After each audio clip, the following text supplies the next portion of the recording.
నిన్ను పాడినాడు మహిమపరచినందుకు నా తండ్రి నీకు కృతజ్ఞతాస్తుతి స్తోత్రం చెల్లిస్తున్నాం. మైకు సొరంగంలో నా తండ్రి అందరైతే ఇనకల చెవుల ద్వారా గ్రహిస్తున్నారు నా తండ్రి, వారందరూ ప్రభుని మందిరానికి నడిపించే భాగ్యములో చేయబడుతున్నాం. ఇది విశ్రాంతి దినం నా తండ్రి, విశ్రాంతి దినము నా మందిరంలో గడుపుట మంచిదని నువ్వు చదివించిన దేవుడు. ఈ దినాన్ని ప్రభు ఎవరైతే వ్యర్థంగా నా తండ్రి వేచి చేసుకుంటున్నా నా తండ్రి, అటువంటి వారితో నువ్వు మాట్లాడు ప్రభు. తొలపెట్టి నీ మందిరంలోకి నడిపించి నీ నామములకు ఘనత మహిమకు ప్రభావం తెచ్చిన నా తండ్రి సహాయం చేయబడుచున్నాం. అయా ప్రపంచ వరాలు నా తండ్రి, అయా అనేక దైవసేవకులు విశ్వాసులు సేవకులు సువార్థికులు ప్రభు నీకు సేవలు ప్రారంభం చేస్తున్నా తండ్రి, వారందరూ ప్రభు అభిషేకించి బలపరిచి నడిపించే కార్యక్రమం చేయండి. నీ కుమారుడు నా తండ్రి యువరాజుగా నా తండ్రి నీ మంత్రంలో ప్రభు నీ కుమారుడు నిలబడి మాట్లాడే నా తండ్రి సహాయం చేయండి. అయ్యా మాట్లాడే ప్రతి మాట నా తండ్రి నీ కుమారుడుగా తండ్రి నీ కుమారుడు ద్వారా ఆత్మగా మాట్లాడే కార్యక్రమం చేయబడుతున్నాం. అయ్యా ఈనగల చెవులు గ్రహించబడుతు మా అందరికి దయచేయబడుతున్నాం. వచ్చిన ప్రతి కుమార్తెను బట్టి వచ్చిన ప్రతి కుమారుని బట్టి ప్రభు నీకు వందనములు స్తోత్రములు చేస్తున్నాం. అయ్యా నీ కృపకు చెప్పు నీ రెండు చేతులు చాపి ఒక్కొక్కటి ప్రభువు దీవించి రాజుగాబడి బలపరిచే కార్యక్రమం చేయబడుతున్నాం. అయ్యా ముందున్న కార్యాలను ప్రభు నీ చేతులకు అప్పగిస్తున్నాం. అయ్యా నీ కుమార్తెను నా తండ్రి చక్కగా నా తండ్రి నడిపించడానికి నా తండ్రి ఆత్మతోనూ నా తండ్రి సత్యముతోనూ ఆరాధించడానికి నీ శక్తితో నీ బలముతో ప్రభుత్వం నడిపిస్తుంది. నీకు వందనములు స్తోత్రం చేస్తున్నాం. ఇక వాక్కు ఉపదేశం నా తండ్రి చెప్పడానికి నా తండ్రి నీ కుమారుడిని అభిషేకించి బలపరిచే కార్యక్రమం చేయండి. నీ కుమారుడిని శిల్వచాటం అడుగుపరుచుకున్న తండ్రి నీ కుమారుడికి కావాల్సిన జ్ఞానము శక్తిని బలమును సమస్తం సమకూర్చుకుంటే కార్యక్రమం చేయబడుచున్నాం. అయ్యా సాతాను శక్తులను దుష్ట శక్తులను తెరపరచండి. ఈ పరిశుద్ధాత్మను ఒక్కొక్కరి ప్రభు అభిషేకించి బలపరిచి నడిపించమని నన్ను తగ్గించుకుంటూ నీ నామమును హెచ్చిస్తూ ఈ కార్యాలన్నీ ప్రభు నీ చేతులకు అప్పగిస్తూ చబలం చేయమని నజరేయుడైన యేసుక్రీస్తు చిన్న ప్రార్థన ఆలకించమని యేసు నామమున అడిగి వేడుకుంటున్నాం నా తండ్రి. ఆమేన్ ఆమేన్ హల్లెలూయా హల్లెలూయా హల్లెలూయా హల్లెలూయా. మంచిది పిల్లరా, అందరూ కూర్చున్నాం. ప్రార్థించిన సహోదరులు మన నాగేష్ గారికి మరో హృదయపూర్వకమైన వందనాలు తెలియజేస్తూ ఉన్నా. మంచిది. మరి ఈరోజు మరొక మారాయణ సంఘంలో దేవుడు మనందరినీ ఈ రీతిగా నడిపించినందుకు దేవునికి మహిమ కలుగునుగాక. రెండు చేతులు పైకి ఎత్తి హల్లెలూయా హల్లెలూయా. మంచిది. మరి ఈ సమయంలో మనం ఒకరు నాగేష్ అన్న గారు ముందుకు వచ్చి కూర్చోవాలని వారు కూడా మరి జత పని వారు మరి దూరం చక్కటి గీతాలతో ప్రార్థనతోనూ మరి దేవుని నయపరుచున్న వారు కూడా చప్పట్లు కొడతారు.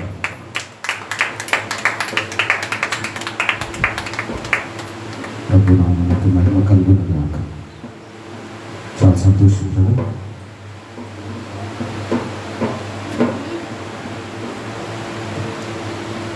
మంచిది.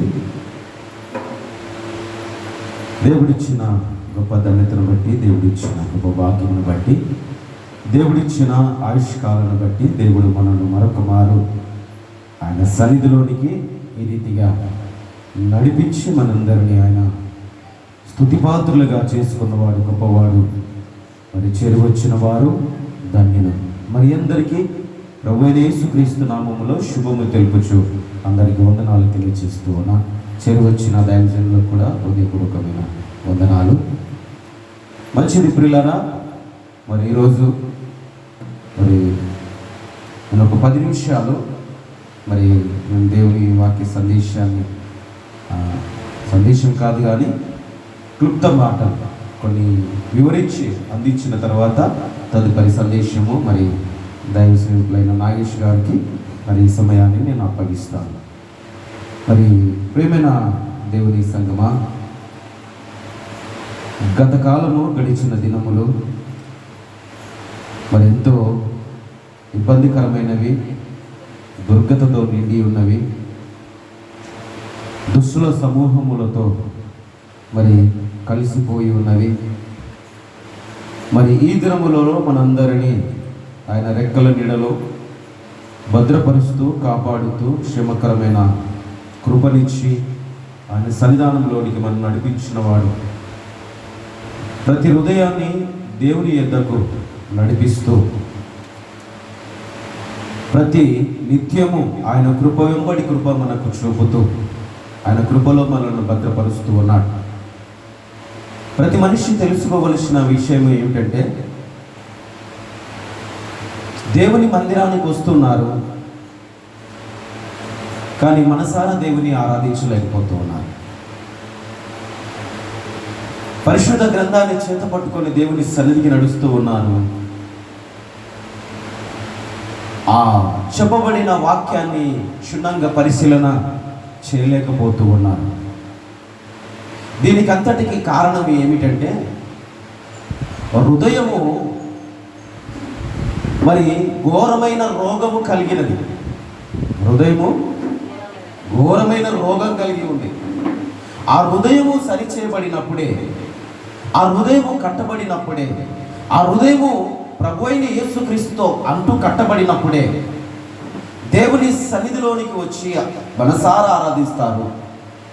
దేవుని సన్నిధిలోనికి వచ్చి మనసారా దేవుని వాక్యాన్ని వినగలుగుతారు. దేవుని సన్నిధిలోనికి వచ్చి చెప్పబడిన ప్రతి లేఖనాన్ని పరిశోధన చేస్తారు. ఆ రోజున బెరియా సంఘములో ఏ రీతిగా అయితే పౌలు శీలలు వారు పరిశుద్ధాత్మతో నింపబడిన వారిగా ఉండి వారు దేవుని వాక్యాన్ని బోధిస్తున్న సమయంలో ఆ సంఘస్థులందరూ ఏ రీతిగా దేవుని వాక్యాన్ని పరిశోధించారంటే, వారు మనసారా విన్నారు, హృదయంతో గ్రహించారు.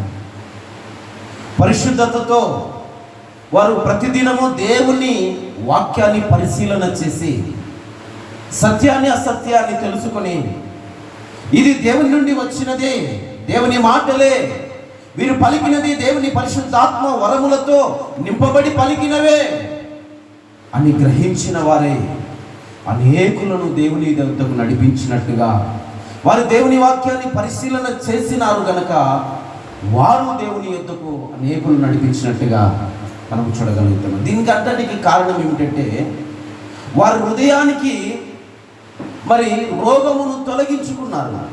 హృదయ రోగాన్ని తొలగించుకున్నారు. ఎందుకంటే హృదయం అన్నిటికంటే మోసకరమైనదని దేవుని లేఖనము సెలవిస్తుంది. ఇర్మియా భక్తుడు సెలవిస్తున్నాడు. ఇర్మియా ప్రవక్త మరి 17:9 మాట మనకు కనబడుతూ ఉంది.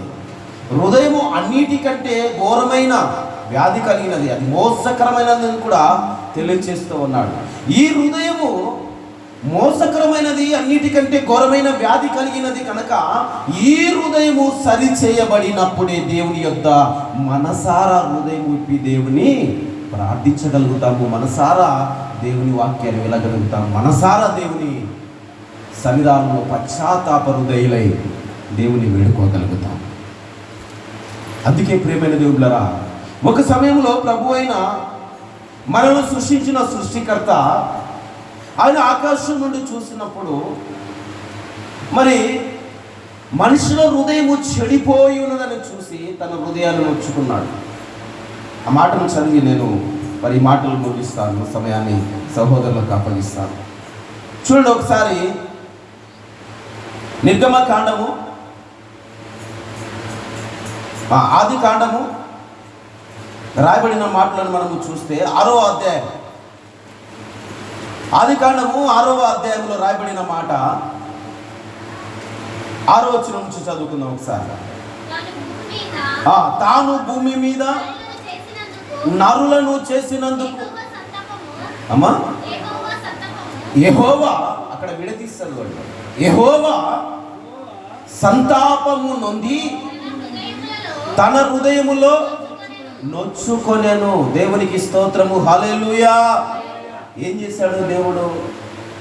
ఎందుకు హృదయాన్ని నొచ్చుకున్నాడు? ఎందుకు హృదయం నొచ్చుకున్నాడు అంటే మనుషులను చేసినందుకు. ఎవరిని చేసినందుకు? మనుషులను చేసినందుకు హృదయం నొచ్చుకున్నాడు. అయితే పై వచనాన్ని ఒకసారి చదవడమ్మా, 5వ వచనం చదవండి ఒకసారి. 6వ అధ్యాయం 5వ వచనం చదవండి. అక్కడ ఏమంటామా? నరులు చెడుతనము భూమి మీద గొప్పదనయు వారి హృదయము యొక్క తలంపులలోని ఊహ అంతయు ఎల్లప్పుడూ కేవలము చెడ్డదని యెహోవా చూసి అప్పుడు ఆయన తన హృదయాన్ని నొచ్చుకున్నాడు. మనుషులను ఇలాంటి వారిని నేను చేసింది, ఇలాంటి మనిషిని నేను చేసింది. ఇంత చెడు తలంపులతో ఊహలతో వాళ్ళు బ్రతుకుతున్న వారినా నేను చేసింది అని చెప్పేసి హృదయము నొచ్చుకున్నాడండి. మనుషుల హృదయము చెడు ఆలోచనతో నిండి ఉన్నది, చెడు తలంపులతో నిండి ఉన్నది, చెడు ఊహలతో నిండి ఉన్నది. మనిషి హృదయము పాడైపోయినందువల్ల దేవుని హృదయము నొచ్చుకున్నది. హల్లెలూయా. ఎవరి హృదయం నొచ్చుకున్నది? ఇప్పుడు దేవుని హృదయము నొచ్చుకుంది. దేవుని హృదయము నొచ్చుకోవడమే కాకుండా అక్కడ ఏం చేశాడో తెలుసిన దేవుడు తన ఆత్మ చేత, పాపం హృదయం నొచ్చుకుంది కనుక ఒకసారి వెళ్ళి వారికి చెప్దామనే ఆలోచన కలిగి ఆత్మరూపిగా వారి దగ్గరికి వెళ్ళి వారిని హెచ్చరిక చేశాడు దేవుడు. ఆత్మరూపిగా వారి దగ్గరికి వెళ్ళి హెచ్చరిక చేశాడు. కానీ మనుషులు ఏం చేస్తున్నారు తెలుసా? ఆత్మరూపిగా వచ్చిన దేవుని మాట నిర్లక్ష్యము చేశారు. హల్లెలూయా. ఆత్మరూపిగా వెళ్ళిన దేవుని మాటను నిర్లక్ష్యపరిచి తాగుతూ ఉన్నారు, తినుచూ ఉన్నారు, సుఖిస్తూ ఉన్నారు. ఒకరికొకరు పెళ్లిళ్ళు చేసుకొని మరి భూమి మీద చెడు హృదయము కలిగిన వారై ఘోరమైన స్థితిలోనికి దిగజారిపోయారు. దేవుడు హెచ్చరిక చేశాడు, అయ్యా అబ్బా అమ్మా, అయ్యా ఈ భూమి మీద మీరు ఇలాగున జీవించగలిగిన దినములు ఇక చాలు. నా మాట వింటే మీకు బ్రతుకు నిత్య జీవము దొరుకుతూ ఉంది. వినకపోయారంటే ఏమైపోతారు? ఇంకా నిర్మూలమైపోతారని చెప్పేసి వారిని హెచ్చరిక చేసిన వారి హృదయము చెలించలేదు, వారి హృదయము మార్పు చెందలేదు. వారి హృదయము మార్పు చెందక మరి దేవుని వైపు తిరగలేదని దేవుని మాట సెలవిస్తూ ఉంది. అందుకే ప్రియమైన వాళ్ళరా, దేవుని లేఖనము ప్రకారంగా విరిగి నలిగిన హృదయము దేవునికి ఇష్టమైన బలి అని దేవుని వాక్యం సెలవిస్తోంది. ఏ హృదయం అంట దేవునికి ఇష్టమైనది? విరిగి నలిగిన హృదయము దేవునికి ఇష్టమైన బలులు. దేవా, విరిగి నలిగిన హృదయమును నీవు లక్ష్యము చేయవు. అలక్ష్యము చేయడంట. మరి ఇప్పుడు ఎవరిని అలక్ష్యం చేశాడు దేవుడు? కఠినమైన హృదయస్థులను అలక్ష్యము చేశాడు దేవుడు. విరిగి నలిగిన హృదయము వారిలో కనబడలేదు. వారిలో కఠినమైన హృదయము కనబడినందున ఏం చేశాడు? ఒక్కడు మాత్రమే నీతిమంతుడుగా కనబడ్డాడు. ఎవరు ఆయన? ఒక్కడు మాత్రమే తన హృదయాన్ని దేవుని యొద్దకు మరి దేవుని వైపు తిప్పిన వాడిగా కనబడుతున్నాడు. ఎవరు ఆయన? నోహాహు. ఆయన ఒక్కడు మాత్రమే నీతిమంతుడుగా కనబడినట్టు యెహోవా వారిని గురించి ఆలోచన చేశాడు. అతని కుటుంబముల గురించి ఆలోచన చేశాడు. అతని పిల్లల గురించి ఆలోచన చేశాడు. ఆలోచన చేసి దేవుడు ఒక మంచి ఆలోచన అతనికి చెప్పాడు. ఏంటి ఆలోచన అంటే, నోహాము. దేవుడు పిలిచాడు నోహామును. పిలిచినప్పుడు ఎందుకంటే దేవుని హృదయము దేవుని యొద్ద దేవుని వైపు నోహాము తన హృదయము తిప్పాడు గనక, నీతి ప్రవర్తన కలిగిన వాడై మేల్కొని ఉన్నాడు గనక, దేవుడంటే భయభక్తులు కలిగిన వాడై ఉన్నాడు గనక దేవుని మాటలు వినగలిగాడు. దేవుని మాటను మరి వినగలిగిన వాడై భయభక్తులు కలిగిన వాడై దేవుని ఎదుట నిలబడి సాష్టాంగ తన శిరస్సును వచ్చి చిత్తము ప్రభువా అన్నాడు. చెప్పిన మాటను శిరసా వహించినట్టుగా అక్కడ చూడగలుగుతూ ఉన్నాడు. ఏం చెప్పాడు దేవుడు? ఒకసారి చదవండి అమ్మ, 15వ వచనం చదవండి.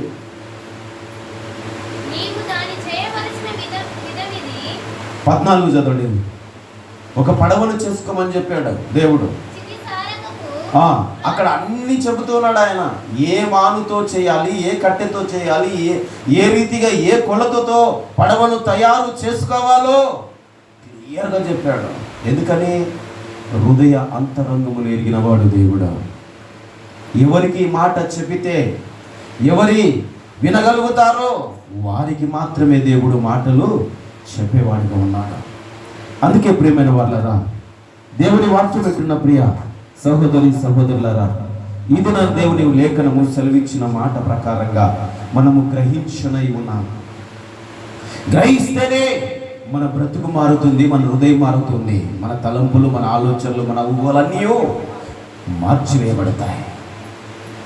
ఈ మాటలన్నీ మనం తృణీకరించామనుకో మన హృదయం ఇంకా కఠినముగా మారుతుంది. దేవుని ఎదుట మనం చేసిన పాపాలకు పశ్చాత్తాపము ఉండదు. ఇక్కడ పశ్చాత్తాపము ఎవరికి? వేడుకున్న వారికి పశ్చాత్తాపము, దేవుని మాట విన్న వారికి పశ్చాత్తాపము, దేవుని మాట ప్రకారంగా నడుచుకున్న వారికి క్షమాపణ. అందుకే నోవాహు ఒక్కడే దేవుని హృదయమును ఎరిగిన వాడిగా కనబడ్డాడు. ఆ సమయాల్లో, ఆ దినాల్లో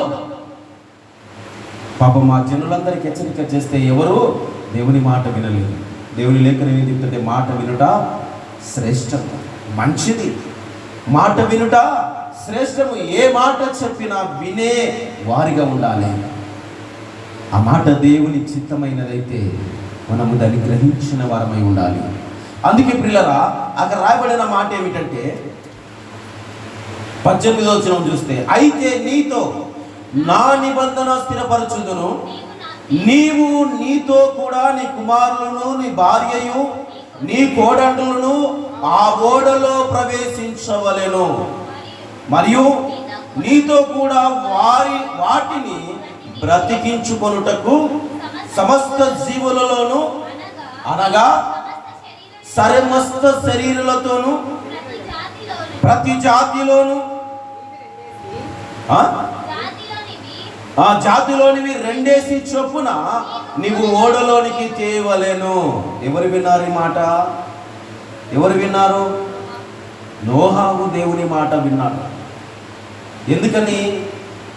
నోహావు నీతిమంతుడు గనక, నోహావు హృదయములో మరి చెడుతనము లేదు గనక, నోహావు హృదయము దేవునికి దగ్గరగా ఉన్నది గనక, నోహావు హృదయము దేవునికి ఇష్టమైనది గనక ఇతడే నా మాట వినగలడు అని చెప్పి అతన్ని పిలిచినప్పుడు అతని నీతిని బట్టి, అతని ప్రవర్తనను బట్టి దేవుని ఎదుట అతను శిరసా వహించి దేవుడు చెప్పినట్టుగా ఓడను కొలతలతో తయారు చేశాడు.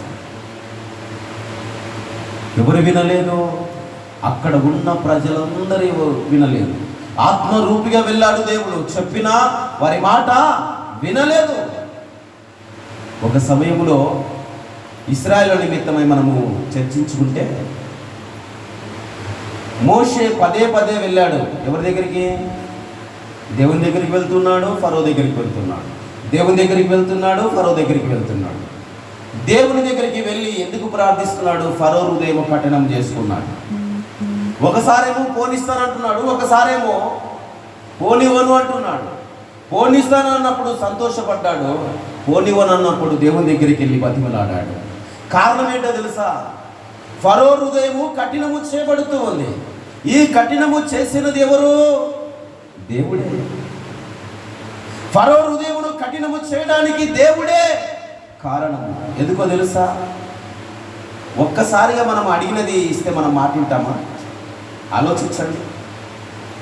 వెంబడే ప్రార్థన మోకరించి ప్రార్థన చేయగానే దేవుడు ఇంకా నీకు ఇచ్చాను పో అన్నాడు అనుకో, మరలా నువ్వు దేవుని సన్నిధిలో కనబడతావా? దేవుని మాటలు వింటావా? దేవుని వాక్యాన్ని వినగలుగుతావా? దేవుని సన్నిధిలోనికి వచ్చి ప్రార్థన చేస్తావా? చెయ్యవు. ఎందుకని? నీకు కావలసిన నీకు దొరికినప్పుడు ఇంకా దేవుని సన్నిధి ఏమవసరం? ఏమండి?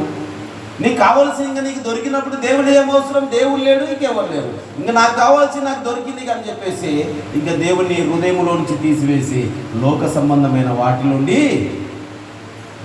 పరుగులు తీస్తాను.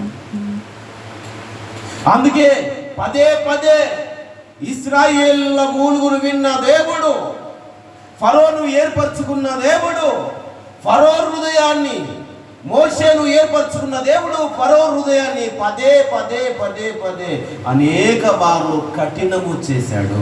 దేవుడికి స్తోత్రం.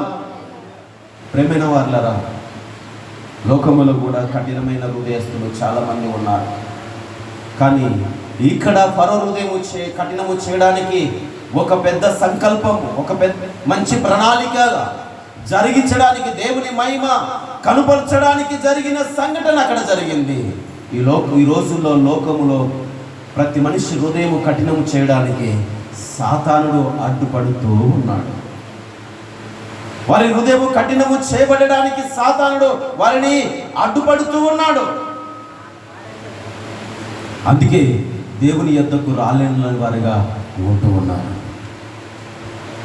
అందుకే ఆ రోజున నోహు దినాల్లో ప్రతి మనిషి హృదయం కఠినము చేయబడిందంటే వారి ఆలోచనలు, అలవాట్లు, తలంపులు అన్నీ దేవునికి వ్యతిరేకంగా ఉన్నాయి కనుక వారి దగ్గరికి ఆత్మరూపిగా వెళ్ళి వారిని బోధించాడు.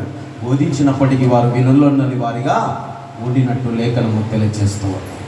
అందుకే ఎవరి కుటుంబం రక్షింపబడింది? మాట విన్నవారి కుటుంబము మాత్రమే రక్షణలోకి వచ్చింది. మాట విన్నవారి కుటుంబములో మరి ఎంతమంది రక్షింపబడ్డారు? 8 మంది మాత్రమే రక్షింపబడ్డారు. దేవునికి స్తోత్రం, హల్లెలూయా. మాట విన్న వారి కుటుంబం 8 మంది మాత్రమే రక్షణలోకి వచ్చారు. కానీ ఆ రోజు నీతి ద్వారా 8 మంది రక్షింపబడ్డారు. అలాగునే ఈ రోజుల్లో ప్రభు అయిన యేసుక్రీస్తు రక్తము కార్చినందువల్ల అనేకులు రక్షింపబడుతూ ఉన్నారు. కానీ ఇంకా ఫరో హృదయం కఠినము చేయబడినట్టుగా చాలా మంది హృదయాలు కఠినము చేయబడుతున్నాయి. ఎవరు దేవుని యొద్దకు పశ్చాత్తాప హృదయులై రావడం లేదు. దేవుడు కోరుకున్నది ఏమిటంటే కఠినమైన హృదయం కాదు. ఆయన ఇశ్రాయేలు ఒక సమయంలో రాతి గుండెను తీసి మాంసపు గుండెను అమర్చాడు. నూతన ఆత్మను వారిలో పుట్టించాడు. ఈ రోజుల్లో అలాంటి మనసు కలిగిన వారు, అలాంటి ఆత్మను పొందుకున్న వారు చాలా అరుదుగా కనబడుతూ ఉన్నారు.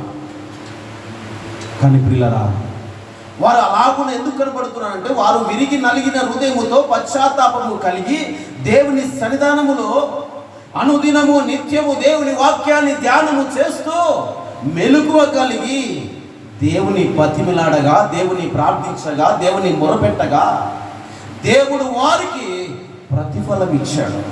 దేవునికి స్తోత్రం, హల్లెలూయా.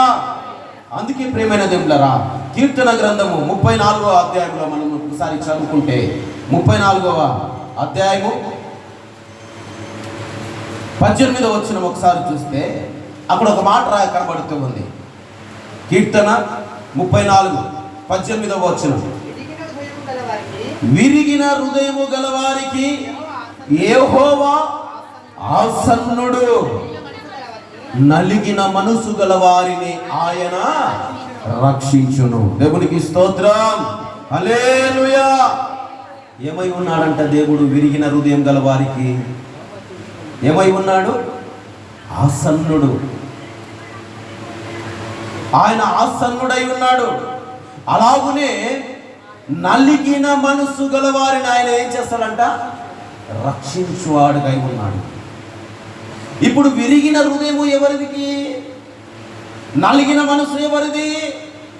దేవుని దగ్గరకు వచ్చి పశ్చాత్తాపము ఎవరైతే పొందగలుగుతారో, ఎవరైతే దేవుని ప్రార్థించగలుగుతారో, ప్రభువా నేను పాపినయ్యా, ప్రభువా నా మాట సరిలేనిది, నా తలంపు సరిలేవు, నా ఊహలు సరిలేవు, నా ఆలోచనలు సరిలేవు, నేను నీ సన్నిధిలో పశ్చాత్తాపం నందుతున్నాను తండ్రి.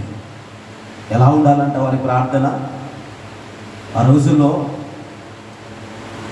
సమూయేలు సెలవిచ్చిన మాట అంట, దేవుని సన్నిధానములో నీళ్లు కుమ్మరించినట్టుగా హృదయం కుమ్మరించాలంట. ఎప్పుడైతే నీళ్లు కుమ్మరించినట్టుగా నీ హృదయాము కుమ్మరిస్తావో, అమ్మాయికి పని చేశారా? నీళ్లు కుమ్మరించినట్టుగా హృదయం కుమ్మరించబడినప్పుడు నీళ్ళు ఎందుకు కుమ్మరిస్తాము? చెమ్ములో నీళ్లు ఉండవు, కుమ్మరిస్తే ఇంకా ఏమీ ఉండవు. హృదయములో కూడా ఏమీ ఉండకూడదు. దేవునికి స్తోత్రం.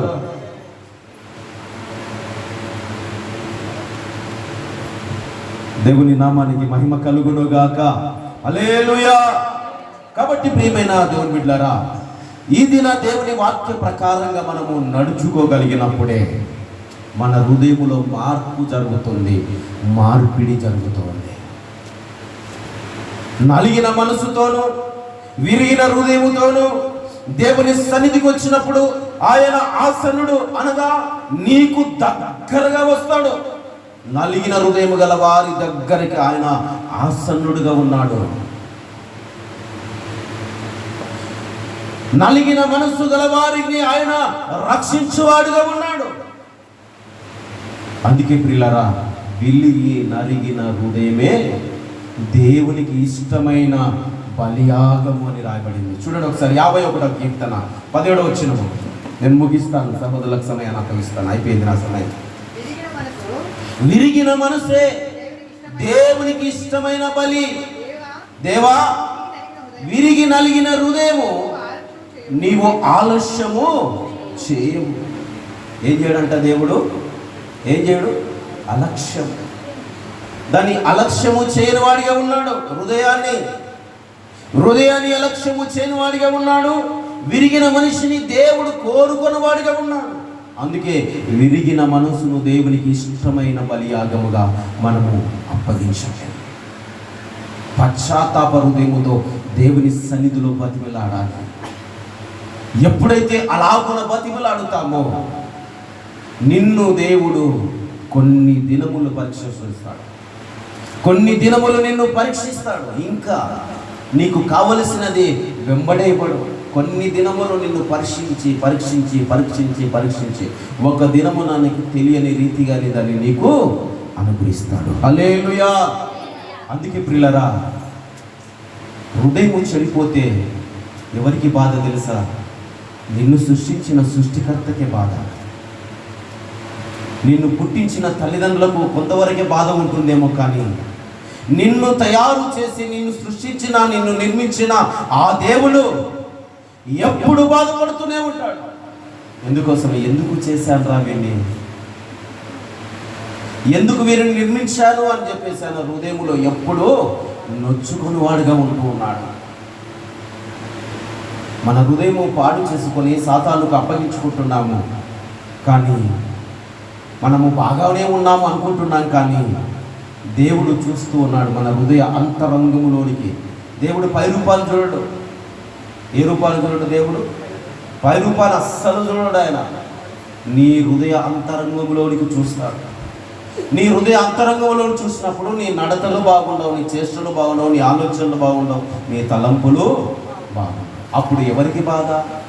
ఎందుకు చేశాను ఇలాంటి వాడిని? ఒక్కని వలన ఏం చెడిపోతుంది? అదేదో అంటారు కదా, మేసేగాడిది వచ్చి కూసేగాడిది వచ్చి మేసేగాడిని చెడగొట్టినట్టు ఉంది. అంటే ఒకరి వలన ఏమైపోతుందో వనమంతా చెడిపోతుంది అంట. పెద్దలు సామెత చెప్తారు కదా, ఒకరి వలన వనమంతా చెడిపోతుందంట. అంటే లోకమంతా చెడిపోతుంది, కుటుంబం అంతా చెడిపోతుంది. బంధువుల మధ్యలో అలాంటి వాడు ఉన్నాడు అనుకో, ఏమైపోతుంది? చెల్లా చెదరైపోతుంది. అందుకే హృదయము భద్రము చేసుకోవాలని దేవుని వాక్యం తెలియజేస్తుంది. హృదయమే ఈరోజు నువ్వు దేవుని దగ్గరికి రావడానికి హృదయమే, ఈరోజు దేవుని నుండి దూరం కావడానికి హృదయమే కారణం. ఈ రెండింటికి మధ్య హృదయము పరిశుద్ధత ఉండాలి. లోకానికి దూరమై దేవునికి దగ్గర కావాలంటే హృదయము విరిగి నలిగినదై పశ్చాత్తాప హృదయముతో దేవుని సన్నిధిలోనికి రావాలి. గర్వ హృదయము యెహోవాకు హేమంట. ఏదంట అండి? గర్వ హృదయము యెహోవాకు హేము. ఇష్టం లేదు దేవునికి గర్వ హృదయము. అది కోరుకోలేదు ఆయన, దాన్ని అడుగుతలేదు ఆయన. గర్వ హృదయం అడగడం లేదు. సున్నితమైన హృదయం, విరిగి నలిగిన హృదయాన్ని దేవుడు కోరుకుంటూ ఉన్నాడు. మరి ఈ దినముల నీలో ఏ హృదయం ఉన్నది?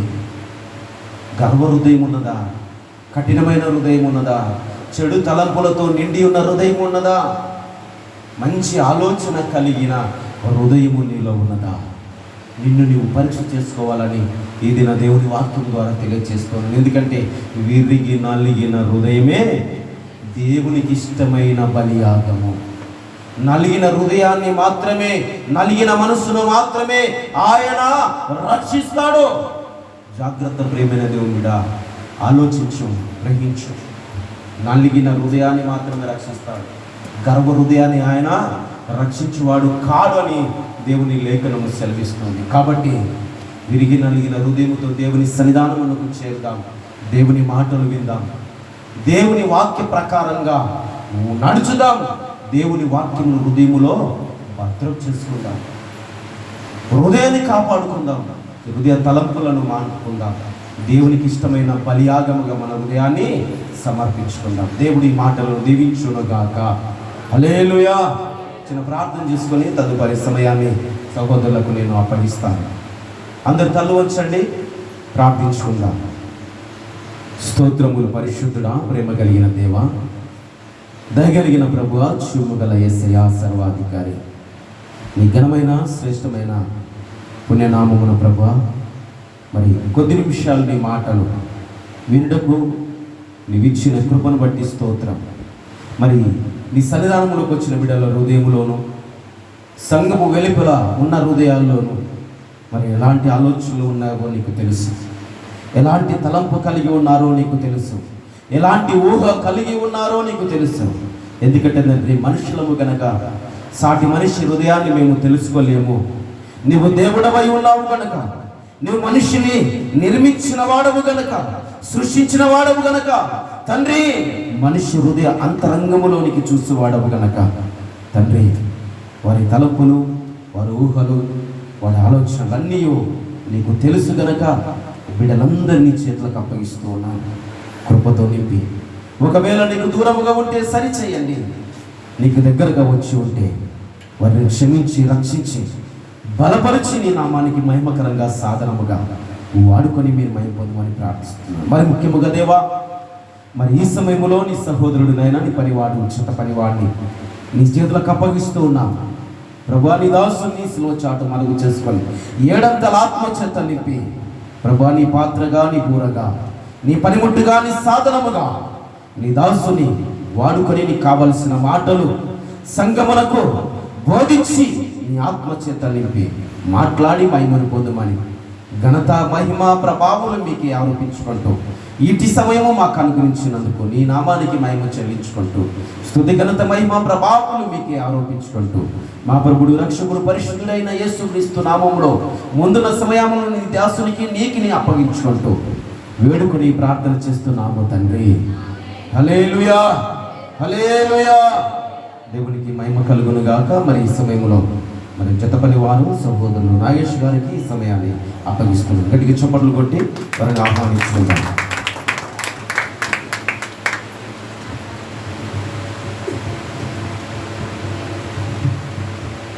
దేవునికి మహిమ కలుగును గాక. మరి దేవచనులు చక్కటి వర్తమానము చెప్పినాడు. మరి దేవుని బట్టి దేవునికి మహిమ కలుగును గాక. మనమందరము దేవుని కుమారులుగా పిలువబడుతున్నామని నమ్ముచున్నాము. ఎలా నమ్ముచున్నామని ఒకసారి మనం ప్రశ్నిస్తున్నట్లయితే,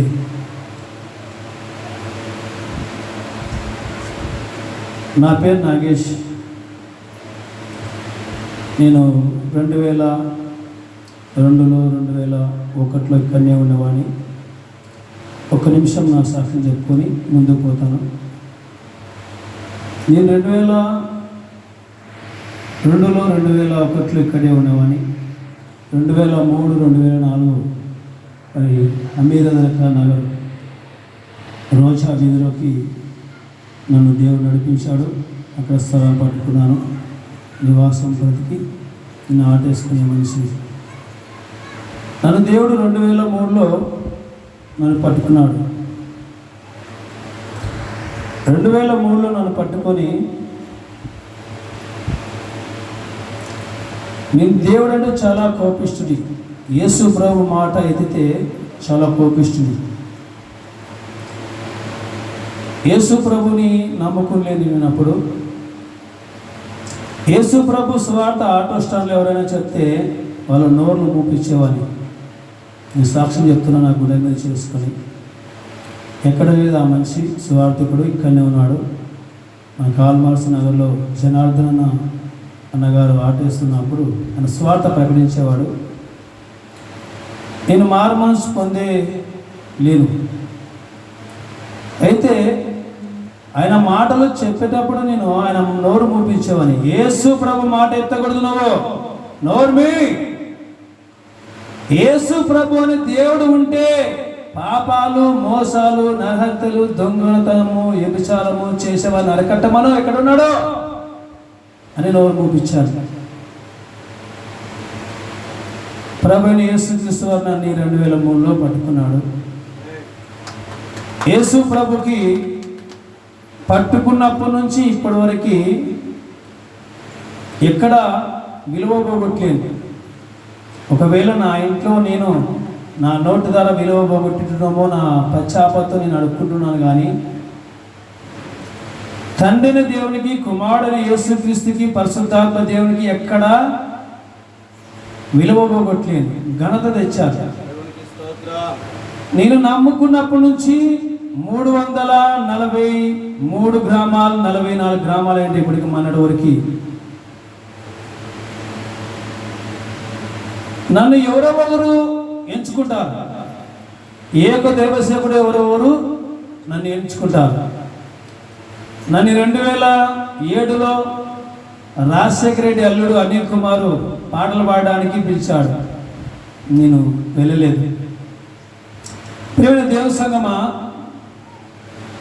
మనం యేసు ప్రభువుని నమ్ముకున్నాం.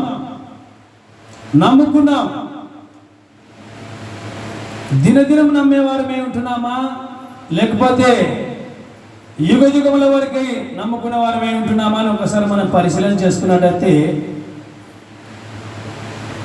మీరు ఎంతవరకు అయితే పునాది వేసుకున్నారో కానీ నాకైతే తెలియదు, కానీ నా తుది శ్వాస వరకు దేవునికి ఇష్టం కూడా కానీ పునాది వేసుకున్నాను నేను. మీరు ఎలా ఉన్నారో, ఎలా వేసుకున్నారో నాకైతే తెలియదు.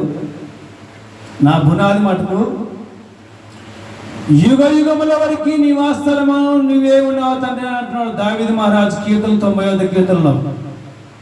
90వ కీర్తనలో ఏమంటున్నాడంటే, చదవండి ఒకసారి. ఆయన పునాది ఎలా వేసుకున్నాడో ఒకసారి చూడండి.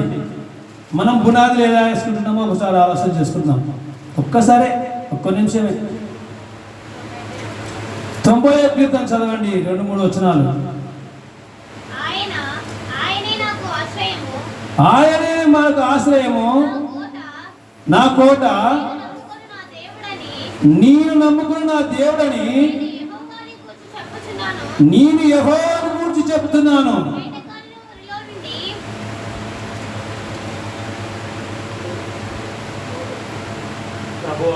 ప్రభువా, తరతరముల నుండి నాకు నివాస స్థలము నీవే, యుగ యుగముల వరకు పుట్టక మునుపు, భూమి లోకమును నువ్వు పుట్టింపక మునుపు, యుగ యుగముల వరకు నీవే దేవుడు అంటున్నాడు. చాలా ఆయన పునాది వేసుకునేది ఎంతవరకు వేసుకున్నాడు? యుగ యుగముల వరకు. మన పునాదులు ఎంతవరకు వేసుకుంటున్నాము? మన పునాదులు ఎంతవరకు వేసుకుంటున్నాము? ఈరోజు ఈ గంట, ఈ 2 గంటలే సాక్ష్యం చెప్తున్నాను నేను. ఈరోజు ఈ గంట 2 గంటల వరకే మనం పునాదులు వేసుకుంటున్నాం. బయటికి వెళ్ళిన తర్వాత ఎక్కడ పునాదులు వేస్తున్నాము? ఎక్కడంటే ఎక్కడ వేసుకుంటున్నాము, ఎక్కడంటే ఎక్కడ పడితే అక్కడ వేసుకుంటున్నాము. కొన్ని గాలికి వచ్చి చెదిరిపోతున్నాయి మన గుడారాలు, మనం చెదిరిపోతున్నాం, మన తలంపులు చెదిరిపోతున్నాయి, మన ఆలోచనలు చెదిరిపోతున్నాయి, మన మాటలు చెదిరిపోతున్నాయి, మన క్రియలు చెదిరిపోతున్నాయి, మన శరీరము చెదిరిపోతుంది. కానీ ప్రభువైన యేసుక్రీస్తు వారికి పునాది కట్టి వేయడం లేదండి. ఈయన ఎవరికి వేసినాడు పునాది? తండ్రి దేవుడికి వేసినాడు పునాది. తండ్రి అంటే ఎవరు? తండ్రి అంటే ఎవరు? సృష్టికర్త దేవుడు యెహోవా. ఆయన కొండల కట్టు కన్నులెత్తి చూసి అడిగేవాడు దావీదు మహారాజు. మనమే ఎవరు వేడుకుంటున్నాం? మనం ఎవరు పిలవు? ఇప్పుడు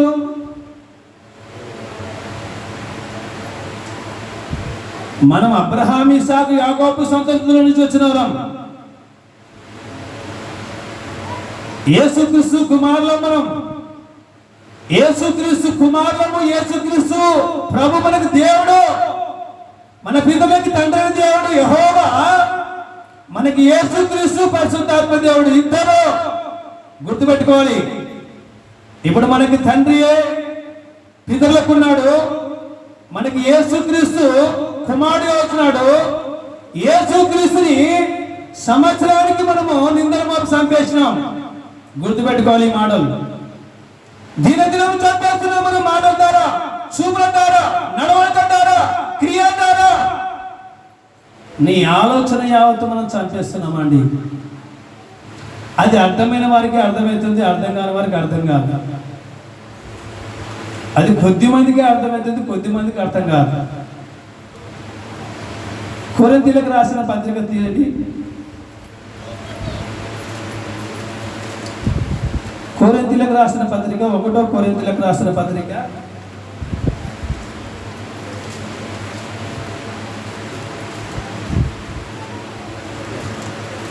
1 కొరింథీయులకు రాసిన పత్రిక 15వ అధ్యాయం.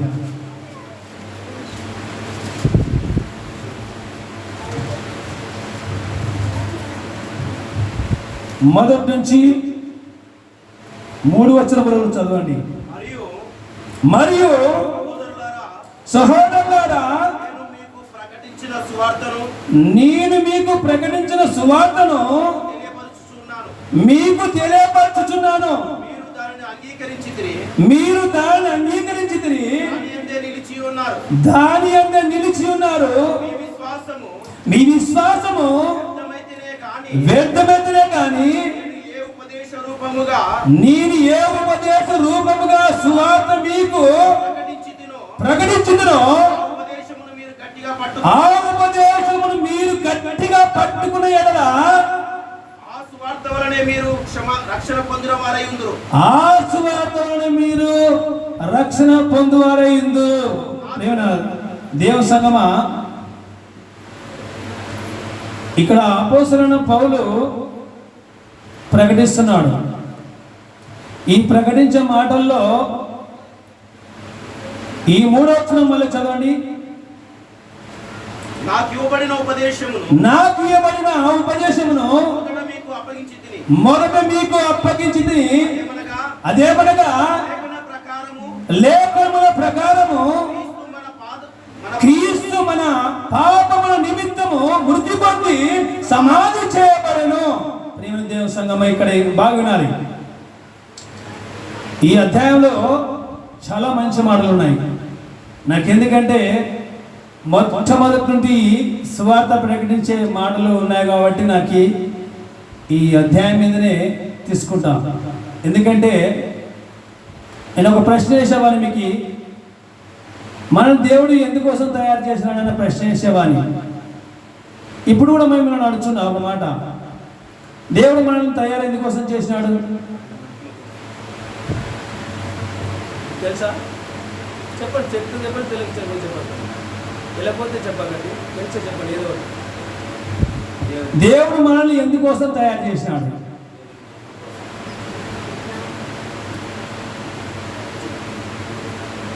దేవుని సువార్త ప్రకటించడానికి మనల్ని తయారు చేసినాడు. నీ పిల్లలు, నీ భర్త, నీ బంధువులు, నీ రక్త సంబంధికులు, నీ స్నేహితులు, నీ పరివారు కాదు. నీ ప్రేమ, నీ సంపద, నువ్వు బాగా చేసిన బదులు, నీ బాగా చేసిన బదులు, నీ బాగుండే బట్టలు, నా బాగుండే బట్టలు కాదు. దినము లేచినది మొదలుకొని ఒక్కరికైనా ఒకరికి దేవుని సువార్త చెప్పాలి. నువ్వు నీ బాధ్యత చదవడానికి కిందికి 4వ వచనం నుంచి లేఖనముల ప్రకారము 3వ దినమున లేపబడెను. ఆయన కేపాకును తర్వాత 12 కనబడను.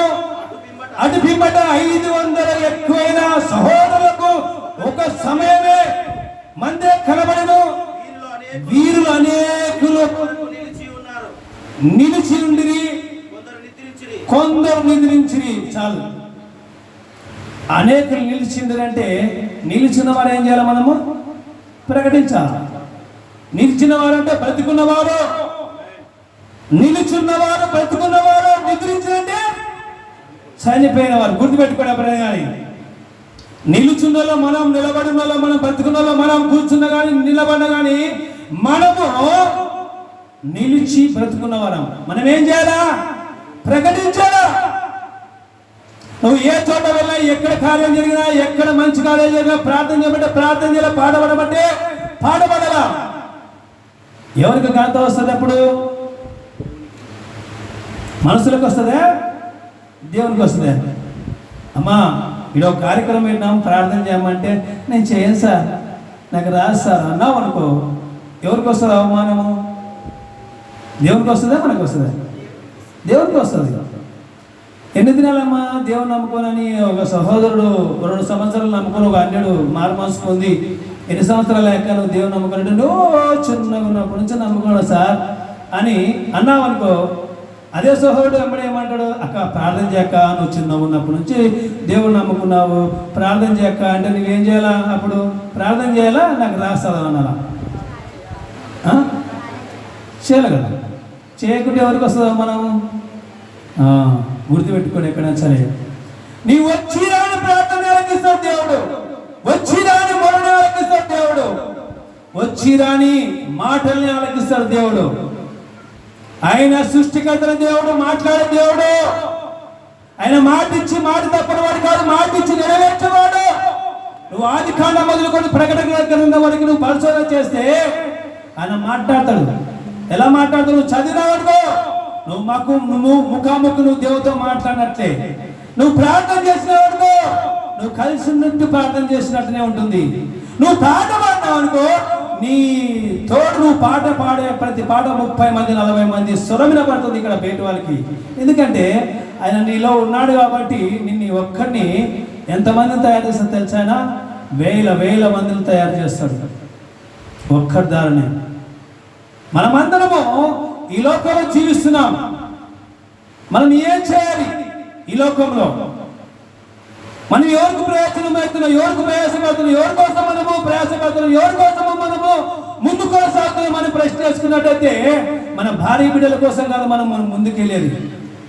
తండ్రిని దేవుని ఘనపరచాలి, కుమారుడైన యేసుక్రీస్తుని ఘనత తేవాలి, పరిశుద్ధాత్మ దేవునికి మహిమ తేవాలి. మనం అందరం తెచ్చిన వారమైతే మనం ఏమంటాడంటే, దేవుడు నా కుమారుడా, నా కుమార్త అని పిలువబడతాం. మనం అలా అనిపించుకోవాలంటే మనం ఏం చేయాలి? ఆయన చెప్పిన మాటలు ప్రతి మాటలకి మనం లోపడి జీవించాలి. చెప్పేవాడిని చంపేస్తారు.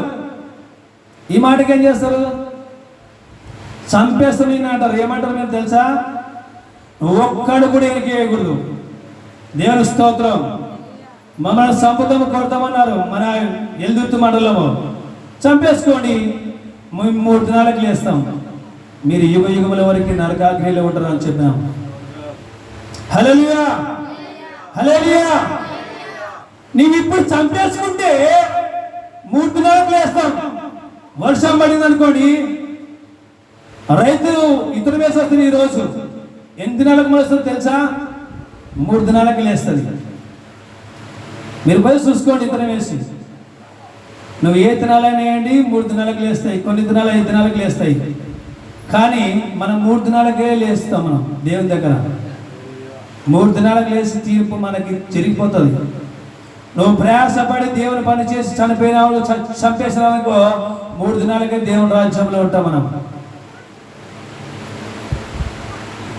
ఈ లోకంలో దేవుని నమ్ముకోకుండా విడవబడిన వారందరూ ఈ లోకంలోనే విడవబడి అగ్నిగుండంలో కాలుకుంటూ ఉంటారు. అక్కడ శరీరము, ఈ శరీరము మనుషులు బంధువులు భూంచేస్తారు, ఆత్మ అగ్నిగుండంలో ఉంటుంది. గుర్తుపెట్టుకోండి. ఈ శరీరము మన బంధువులు, మన శరీరంలో మన రక్త సంబంధికులు వచ్చి మంచివాడు చెడ్డవాడు అని పెట్టదచ్చి భూంచేస్తారు. కానీ ఈ శరీరాన్ని ఆత్మ దేవుని నమ్ముకోకుండా చనిపోయింది అనుకోండి, అగ్నిగుండంలో ఉంటుంది. అక్కడ అగ్ని ఆడదు, పురుగు చావదు. ఏంటికి? ఆత్మకి.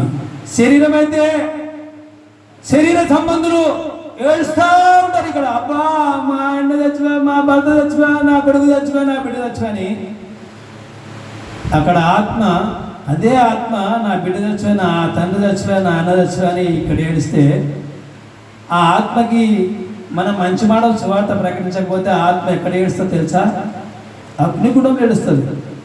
ఇక్కడ నువ్వు కష్టం వచ్చిన, నష్టం వచ్చిన, వేరే చేసిన, దూషించిన, నిన్ను హింసించిన, కొట్టినా నువ్వు గద్దించేటప్పుడు గద్దించాలా, ప్రేమించేటప్పుడు ప్రేమించాలా, ఓదార్చేటప్పుడు ఓదార్చాలా, బలపరిచేటప్పుడు బలపరచాలా, అనారోగ్యంతో ఉన్నప్పుడు నువ్వు నూనె తీసుకొని రాసి ప్రార్థన చేసినావు అనుకో, స్వస్థత జరుగుతుంది. అక్కడే మంచి మనసు పొందుతాడు.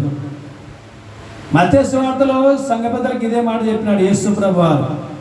నూనె తీసుకొని అనారోగ్యంతో ఉన్న వారికి నూనె తీసుకొని పూస్తే అక్కడ స్వస్థత కలుగుతుందని ఉంది. మనం అందరం ఏం చేయాలా? అనారోగ్యంతో ఉన్న వారికి నూనె తీసుకొని శిలువ గుర్తుపెట్టుకొని ఎప్పుడైనా సరే నా పరిచర్య అది. నా పరిచర్య ఎటువంటిదంటే, స్త్రీలకైతే స్త్రీలు నా భార్యని కానీ ఎవరైనా స్త్రీలు మంచోళ్ళను నాకు సంబంధం ఇచ్చిన ఆత్మ సంబంధించిన ప్రేరేపించి అమ్మ ఈమెకు నూనె పూసి రాయమ్మ అంటే ఆమెకి స్వస్థత జరుగుతుంది. నా అందుబాటు నా భార్య ఉందనుకో చెప్తా, నీవు ఏమకు పరిచయం చేసి నూనె పోయి బాగవుతుంది. ప్రార్థన చేసి ఏసు రక్తం వేసి బాగా కాలు చేతులు పూసి బాగా ఒత్తి పరిచయం చేసినాం అనుకో, అక్కడ 5 నిమిషాల్లో అద్భుతం జరుగుతుంది కార్యం. దేవునికి మహిమ కలుగుగాక. హల్లెలూయా. ఈ పరిచయం చేసినావంటే నీవు ఈ భూలోకంలో పేరు మార్చుకోదు, పరలోకంలో పేరు మార్చుకోదు. నా పిల్లలకి అనారోగ్యంతో ఉన్నప్పుడు నువ్వు పరిచయం చేశావు. నా పిల్లల్ని ముట్టి బాగు చేయడానికి నీకు శక్తినిచ్చాను. నా ద్వారా నీకు శక్తి వచ్చిందని, నా శక్తి ద్వారా అక్కడ కార్యం జరిగిందని దేవుని పేరు మనం కనపరచాలి. మన పేరు కనపరచుకోకూడదు. మనం పనికి మాలిన వారం, మనం పనికి మాలిన వారం, పనికి వచ్చేవాడు కాదు. ఈ లోకంలో దేవుడికి ఇష్టంగా ఉన్నంత వరకు పనికి వచ్చేవారు. నువ్వు దేవుడికి ఎప్పుడైతే ఇష్టంగా ఉంటావో దేవుడి కుమారుడిగా వాడబడాలి, దేవుడి కుమార్తెగా వాడబడాలి, దేవుడికి ఘనత కావాలని ప్రభునామమున మనం చేస్తున్నాము. మనం పేరు తెచ్చుకోకూడదు.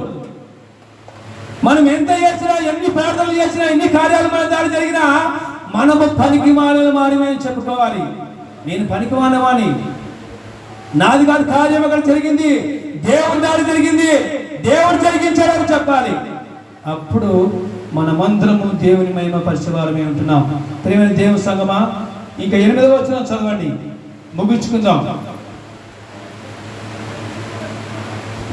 కొరింథీయులకు రాసిన పత్రిక 15వ అధ్యాయం 8వ వచనం. అందరికీ కడపట ఆ కాలమందు పుట్టినట్లును నాకును కనబడెను. ఏలయనగా నేను అపోస్తలులందరిలో తక్కువ వాడను, దేవుని సంఘమును హింసించినందున అపోస్తలు కనబడుటకు యోగ్యుడని కాదన్నాడు. ఇక్కడ ఏమంటున్నాడు అపోస్తలుల పౌలు? నేను ఇప్పుడు ఏమైతే చెప్పుకున్నానో, నేను పనికి మాలిన వాడిని, నేను పనికి వచ్చే వాడిని కాదని అంటూ ఆయన గొప్ప చెప్పుకోవడం లేదు. ఆయన గొప్ప చెప్పుకున్నాడు. ఇక్కడ అపోస్తలులు గొప్ప చెప్పుకున్నాడా? చెప్పుకోవడం లేదు. నేను నా ద్వారా కాదు, దేవుడే, నేను యోగ్యుడని కాను, అయోగ్యుడని ఇంకా కాదు తండ్రి, నేను పాపనే అంటున్నాడు. అపోస్తలుల పౌలు సువార్త ప్రకటించే వారిని నోరులే కాదు చంపేశాడండి. మనం ఈ లోకంలో నోర్లు మూపించాం కానీ ఆయన చంపేశాడు డైరెక్ట్గా. మనం ఈ నోరు మూపించినా చంపేసినా నోరు మూపించినట్టే. ప్రభువుని యేసుక్రీస్తు వారి సువార్త ప్రకటించాలని, నా జీవిత కాలం అంతయు ఆయనకే వాడబడాలని ఈ లోకంలో మనమందరము ఈ రీతిలో ఒక్కొక్కరు ఒక మాట తీసుకొని నువ్వు నిర్ణయం తీసుకొని దేవునికి ఇష్టంగా ఉన్నట్టయితే దేవుని కుమారులుగా, దేవుని కుమార్తెలుగా పిలువబడతాం. ఈ లోకంలో దేవుని కుమారుడు, దేవుని కుమార్తె అని పిలువబడం, కానీ దేవుని రాజ్యంలోకి వెళ్ళినప్పుడు ప్రభువుని యేసుక్రీస్తు వారు నీ కోసం నా కోసం ప్రాణం పెట్టిన దేవుడు ఏమంటాడు? నా కుమారుడు, నా కుమార్తె అని ఆయన అంటాడు. కానీ మన బంధువులు, మన స్నేహితులు అనదండి. యేసు ప్రభువుని సొంత బంధువులే, సొంత స్నేహితులే అప్పగించారండి. శిష్యులు 12 మంది శిష్యులు, యేసు ప్రభువా ఏమైనా కష్టం వస్తే నీ ఏమైనా ఉంటామయ్యా, నీ కొరకు ప్రాణాలు పెడతామయ్యా అంటే ఎవరు పెట్టరు ప్రాణాలు? అందరూ పారిపోతారు, ఒక్కరు కూడా ఉండరు. సొంత బంధువులే మా మీద, మా పిల్లల మీద పడుతుందా కానీ రక్తమైన సిలువ పెట్టారు. ఇంకెవరు ఉంటారండి ఈ లోకంలో? నువ్వు నేను ప్రకటిస్తే కూడా ఇదే మాటనే అంటారు. కానీ తన తగ్గించుకొని పోవాలి. ఏం చేయాలి? చివరి మాట, తనను తాను తగ్గించుకొని పోవాలి. ఈ లోకంలో తనను తాను తగ్గించుకొని పోతే నీకు పరలోక రాజ్యంలో స్థానం ఉంటుంది. ఈ లోకంలో తగ్గించుకోకపోతే పరలోకంలో నీకు నాకు స్థానమే ఉండదు. నువ్వెంత ప్రకటించినా ఉండదు, ఎంత మొరపెట్టినా ఉండదు, ఎంత బతిమాలినా ఉండదు, ఎంత ప్రార్థన చేసినా ఉండదు. నీ ఈ ప్రార్థనలకి, సువార్తకి, ఈ మాటలకి నువ్వు ఎప్పుడైతే తగ్గించుకో స్వభావంతో ఉంటావో అప్పుడే నీకు దేవుడు నా కుమారుడు పిలబడతామండి. ఎవరైనా సరే ప్రతి ఒక్కరు ఈ లోకంలో తను తగ్గించుకొని ఈ లోకయాత్ర ముగించుకొని రాజ్య సువార్త ప్రకటించాలని ప్రభునామన మనం చేస్తున్నాం. దేవుడిచ్చిన సమయాన్ని బట్టి దైవసేకులను బట్టి, సంఘస్థులను బట్టి, పెద్దలను బట్టి, చిన్నలను బట్టి ప్రతి ఒక్కరికి నా హృదయపూర్వక వందనాలు చేస్తున్నాం. మీరందరూ దేవుని వెంబడించి దేవునికి మహిమ తావాలని ప్రభునామన మనం చేస్తున్నాం. మనకు కాదు మహిమ వచ్చేది, ఘనత వచ్చేది దేవుడికి రావాలని ప్రభునామనం చేస్తున్నాం. దేవుడిచ్చిన అవకాశాన్ని బట్టి దేవుడికి మహిమ కలుగును గాక.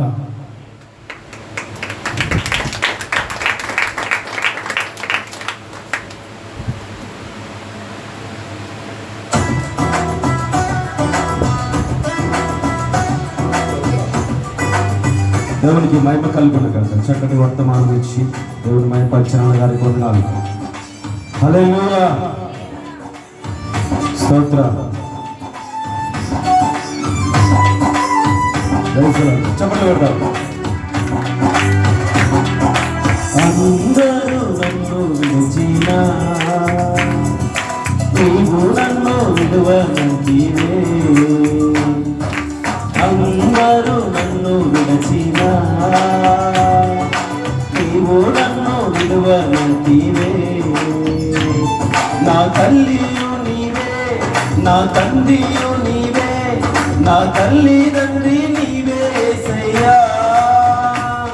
నా తల్లియు నీవే, నా తండ్రియు నీవే, నా తల్లిదండ్రి నీవే యేసయ్యా. అందరూ నన్ను విడిచినా నీవు నన్ను విడువనంటివే. అందరూ నన్ను విడిచినా నీవు నన్ను విడువనంటివే. నా తల్లియు నీవే, నా తండ్రియు నీవే, నా తల్లిదండ్రి నీవే యేసయ్యా. స్తోత్రం. Praise the lord. ఆమేన్.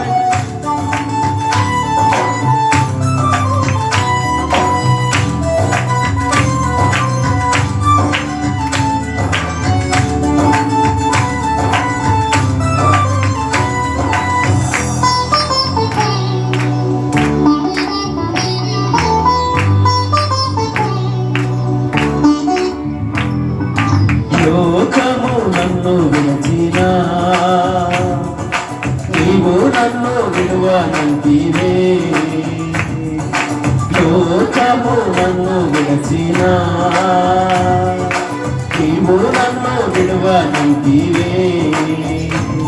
నా బంధువు నీవే, నా మిత్రుడా నీవే, నా బంధుమిత్రుడ నీవే యేసయ్యా. నా బంధువు నీవే, నా మిత్రుడా నీవే, నా బంధుమిత్రుడ నీవే యేసయ్యా. అందరూ నన్ను విడిచినా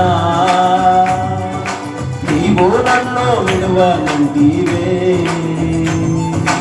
అందరూ నన్ను విడిచినా నీవు నన్ను విడువనంటివే. నా తల్లియు నీవే, నా తండ్రియు నీవే, నా తల్లిదండ్రి నీవే యేసయ్యా. నా తల్లియు నీవే, నా తండ్రియు నీవే, నా తల్లిదండ్రి నీవే యేసయ్యా.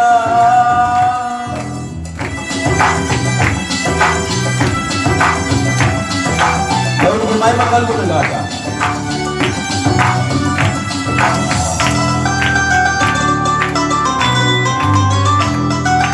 వ్యాధులు నన్ను చుట్టినా, బాధలు నన్ను ముట్టినా, వ్యాధులు నన్ను చుట్టినా,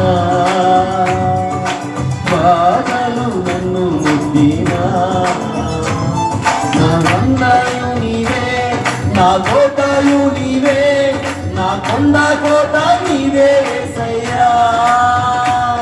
నా కొండయు నీవే, నా కోటయు నీవే, నా కొండ కోట నీవే యేసయ్యా. అందరూ నన్ను విడిచినా నీవు నన్ను విడువనిదివే. అందరూ నన్ను విడిచినా నీవు నన్ను విడువనిదివే. నా తల్లియో నీవే, నా తండ్రియో నీవే, నా తల్లిదండ్రి నీవే యేసయ్యా. నా తల్లియో నీవే, నా తల్లియో నీవే, నా తల్లిదండ్రి నీవే యేసయ్యా. అందరూ నన్ను విడిచినా. దేవుని నామానికి మహిమ కలుగునుగాక. హల్లెలూయా. మంచిది ప్రియులారా, మరి చక్కటి వర్తమాన సందేశం. మరి సహోదరులు జతుపల్లి వారు నాగేష్ గారు మరి దేవుని కుమారులుగా ఉండాలి అంటే మనం ఏం చేయాలి? దేవుని కుమారులుగా ఉండాలి అంటే మనం ఏం చేయాలి? ఎవరికి వారు సువార్త ప్రకటించాలి.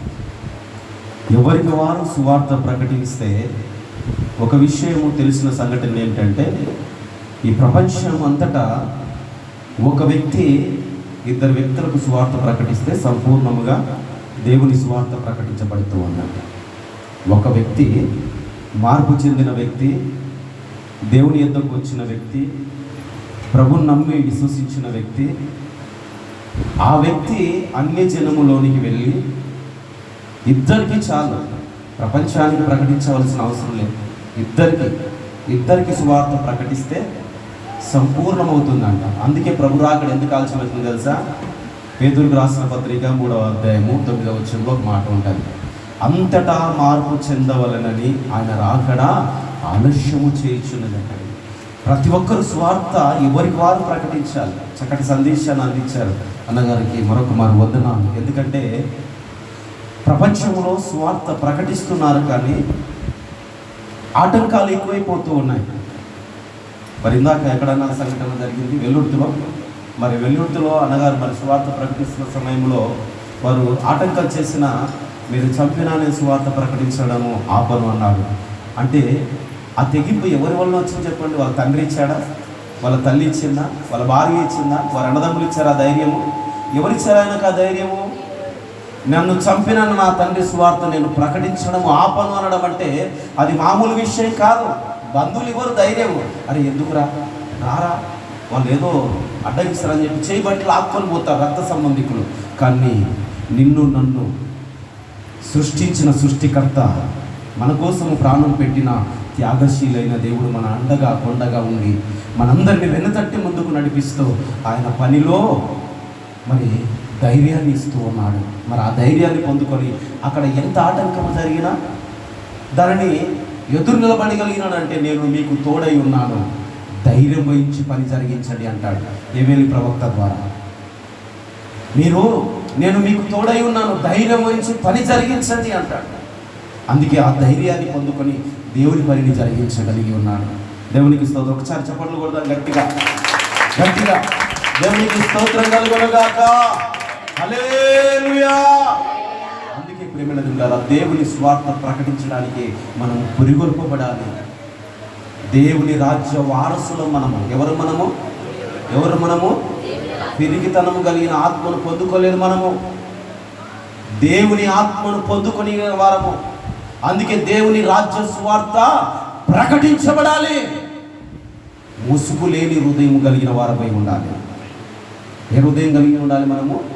ముసుగు లేని. ఇప్పుడు చాలామంది ముసుగును ధరించుకొని కొన్ని చోట్ల కొంతమంది సులాభం కలిగి ప్రకటిస్తూ ఉన్నారు. సులాభం కోసము దేవుని సన్నిధికి వస్తూ ఉన్నారు. కానీ అలాంటి హృదయం దేవునికి అవసరం లేదు. ముసుగు లేని, ఆ ముసుగు తొలగించుకోవాలి. ఆ ముసుగు ఎప్పుడైతే తీసివేస్తామో, ఏ ముసుగు అది? మీరు కప్పుకున్న ముసుగుగా తల్లులో ఆ ముసుగు వేరు. హృదయముకు కప్పుకున్నారు చాలామంది ముసుగు. హృదయానికి ముసుగు కప్పుకున్నారు. ఆ ముసుగు తొలగించబడినప్పుడే దేవుని సువార్త బలముగా ప్రకటించబడతారు. అన్నగారి వలె ధైర్యంగా అసలుకి ఎవడు అడ్డు వచ్చినా దేవుని స్వార్థను ప్రకటించగలుగుతారు. మరి వెన్నుదిరిగిపోతున్నారు చాలామంది ఈ దినాల్లో, ఆటంకాలు జరుగుతున్నాయని చెప్పేసి అధైర్యముతో పిరికితనముతో వెనకడిగి వేస్తూ ఉన్నారు. కానీ కొందరు మాత్రము దేవుడు తోడు ఉన్నాడు, దేవుని కాపుదల నాకుంది అని స్వార్థ పరిచేవారు. ఒకటి విషయం తెలుసా, సంఘ కాపరి కంటే స్వార్థికునికే బలం ఎక్కువ. దేవునికి మహిమ కలుగునుగాక, హల్లెలూయా. సంఘ కాపరి కంటే స్వార్థికునికే బలం ఎక్కువ. దేవుడు ఆ ఆశీర్వాదాన్ని ఇచ్చాడు. ఈ 5,000లో ఈ ఏళ్ళని స్వార్థికునితో పోలుస్తారు.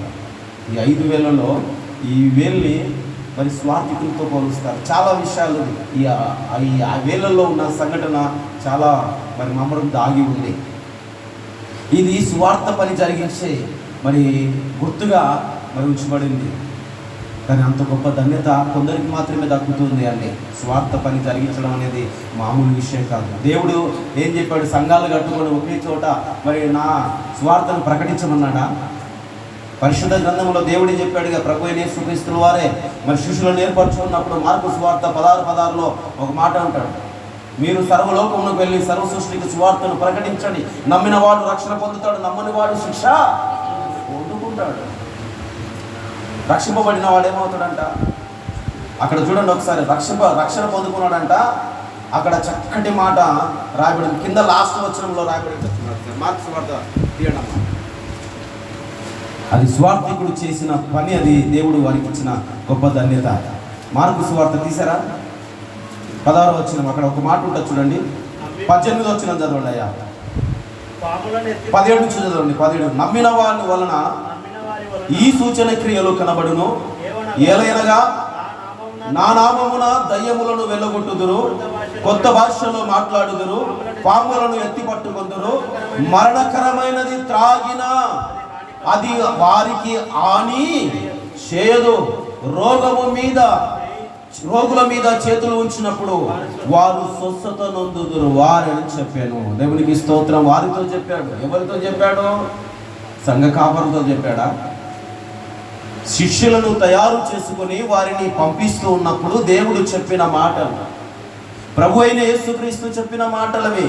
ఇవి నా మాటలు కాదు. ఎవడైతే నమ్ముతాడో వాడు మాత్రమే రక్షణ పొందుకుంటాడు. అందుకే మనము ఇంకా ముసుగును ధరించుకొని ఆరాధిస్తూ ఉన్నాం. మనుషుడు కల్పించిన పద్ధతులను బట్టి మనం ఆరాధిస్తూ ఉన్నాం.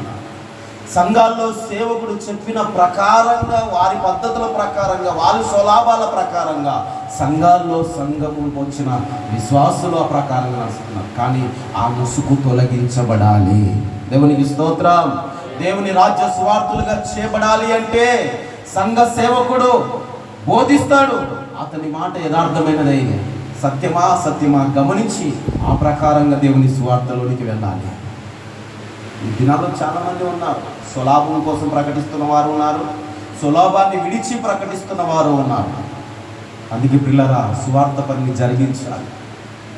స్వార్థ పనిని జరిగించబడినప్పుడే అది మేలుకరము, కుటుంబానికి ఆశీర్వాదకరము. అది చక్కటి వర్తమానము. దేవుని కుమారులుగా ఉండాలంటే ఎవరికి వారు దేవుని పనిని జరిగించే వారమై ఉండాలి. అందుకే ముసుగు లేని హృదయముతో దేవుని మనము ఆరాధించబడినప్పుడే దేవుని రాజ్య స్వార్థ పనిని మనము చేయగలుగుతాము. కాబట్టి పిల్లరా, మరి ఈ మాటలు మీరు గమనించాలి, ఆలోచించాలి. మరి ఈరోజు మరి నాతో దేవుడు మాట్లాడాడు అన్న ప్రతి ఒక్కరు తమ వంతుగా దేవుని పనిని జరిగించేవారుగా ఉండాలని తెలియజేస్తూ ఉన్నాను. మరి చెప్పబడిన మాటల గురించి చిన్న ప్రార్థన చేసుకొని తదుపరి ముందున్న కార్యక్రమానికి వెళ్దాం. కృపాసత్య సంపూర్ణ, ప్రేమ కలిగిన తండ్రి, జీవము కలిగిన యేసయ్య సర్వాధికారి, ఇంతవరకు నీ దాసుని ద్వారా మాట్లాడాను. నీ రాజ్య వారసులుగా ఉండాలి అంటే నాయన, ఆ రోజు నన్ను శిష్యులకు బోధించిన మాటలను మేము జ్ఞాపకం చేసుకొని ఈ లోకములో ప్రతి మనిషికి సువార్తను ప్రకటించాలి తండ్రి. వారి ఆత్మల రక్షలోనికి నీ యొద్దకు, నీ సన్నిధికి నడిపించే బాధ్యత మేము తీసుకోవాలి నాయన. ముసుగు లేని వారమై, ముసుగు లేని హృదయం కలిగిన వారమై నీ సన్నిధిలో నీ సువార్త దేశమంతటా వ్యాప్తి చెందాలి. మా ద్వారా సకల జనులకు నీ మాటలు అందించబడాలి అని నీ దాసుడు అందించిన ప్రతి మాట మా హృదయంలో భద్రపరచండి, స్థిరపరచండి. ఆయన ఒకప్పుడు నీ దాసుడు ఎలాగున ఉన్నాడో తన సాక్ష్యాన్ని పంచుకున్నాడు.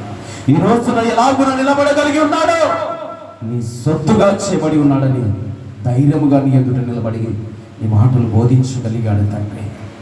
అవునయ్యా, మేము కూడా ఈ రోజున నీ సన్నిధికి వచ్చాము.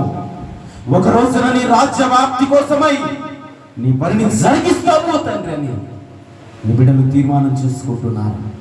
ప్రతి బిడ్డ తీర్మానాన్ని స్థిరపరిచి బలపరిచి నీ దాసులు చెప్పిన మాటలను వారి హృదయంలో భద్రపరిచి నీ దాసునికి ఇంకా మంచి ఆరోగ్యాన్ని ఇవ్వండి. వారి కుటుంబములు ఇంకా ఆయన నిస్వార్థ పనిలో పాలిభారగ్రస్తులై ఉండటకు సహాయం దయచేయండి. నీ దాసుని అనేక చోట్ల ఆయన మరి ఎక్కడైతే స్వార్థ అందని ప్రాంతాలు ఉన్నాయో ఆ ప్రాంతములకు నడిపించండి. చేయి పట్టి వెన్ను తట్టి ధైర్యపరిచి నిలబెట్టి నీ పనిగా సాధనముగా నీ పనిముట్టుగా వాడుకొని ధైర్యపరిచి నీ పనిని జరిగించుకొని మరి నీ దాసునికి ఆరోగ్యము, బలము, శక్తిని అనుగురించి మీరు మాత్రం పొందమని నీకు ఈ ఘనత, మహిమ, ప్రభావాలు ఆరోపించుకుంటూ నీ దాసుని కుటుంబానికి అట్టి దీవెన దయచేయమని చెప్పబడిన వాక్యము ప్రతి బిడ్డ హృదయంలో ఫలించుటకు సహాయం చేసి మీరు మాత్రమే మహిమ పొందమని యేసు అతి పరిశుద్ధమైన నామం పేరట ప్రార్థన చేసి వేడుకొని పొంది ఉంటున్నాము తండ్రి. హల్లెలూయా, హల్లెలూయా. దేవునికి స్తోత్రం. అందరము లేచి నిలబడినట్లయితే ఒక పాట పాడిన తదుపరి మరి కానుకలు సమర్పించుకుందాం.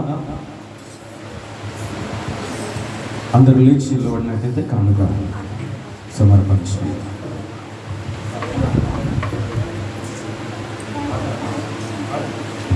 హల్లెలూయా.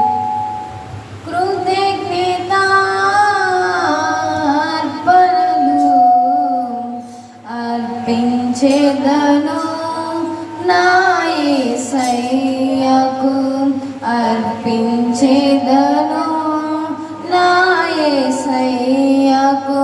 కృతజ్ఞతార్పణలు అర్పించెదను నా యేసయ్యకు, అర్పించెదను నా యేసయ్యకు.